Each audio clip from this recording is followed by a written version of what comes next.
Hello people, welcome back to Mayapur blog part 3। তো আমরা করতে করতে চলে গেছিলাম ডোম থিয়েটারে, যার ভিতরে চৈতন্য মহাপ্রভুর লাইভ স্টোরি দেখানো হয়েছিল। টোটাল 20 মিনিটসের শো ছিল, যেটা ভিডিও করতে পারিনি কারণ কি অ্যালাউ ছিল না। এই ফটোই তুলেছি একটা।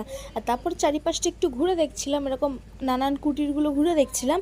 আর তারপরেই আমরা চলে গেলাম গীতা ভবনে, কারণ কি লাঞ্চের টাইম হয়ে গেছিলো আর ওখানেই প্রসাদ বিতরণ করা হচ্ছিল। এই যে বসে পড়েছি প্রসাদ খেতে লম্বা লাইন দিয়ে। প্রসাদে অনেক কিছু ছিল, ভাত, ডাল, একটা চচ্চড়ি, পনিরের তরকারি আর লাস্টে পায়েসও ছিল, যেটা আর তোলা হয়নি।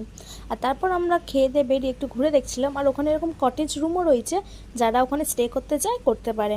ওই এরিয়ার মধ্যে একটা পার্কও ছিল, যেখানে বাচ্চারা খেলছিল আর এরকম বড়রা বসে সময় কাটাচ্ছিল। যারা পিকনিক করতে এসেছিলো তারা এনজয় করছিল।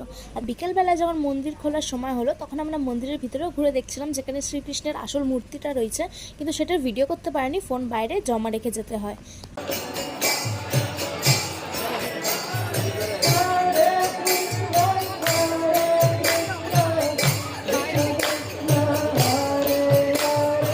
বাইরেই নাচ গান চলছিল, সেটারই ভিডিও করেছি। আর ওখানে এরকম লম্বা সব দোকানও ছিল, যারা কিছু কেনাকাটি করতে চাও, নানান ধরনের জামা কাপড়, ঠাকুরের জিনিসপত্র, মূর্তি সবই পাওয়া যায়। আর অনেক স্ন্যাক্সের দোকানও ছিল, তাই আমরা একটু ইভিনিংয়ের স্ন্যাক্স খেয়ে বেরিয়ে পড়লাম কৃষ্ণনগর স্টেশনের দিকে।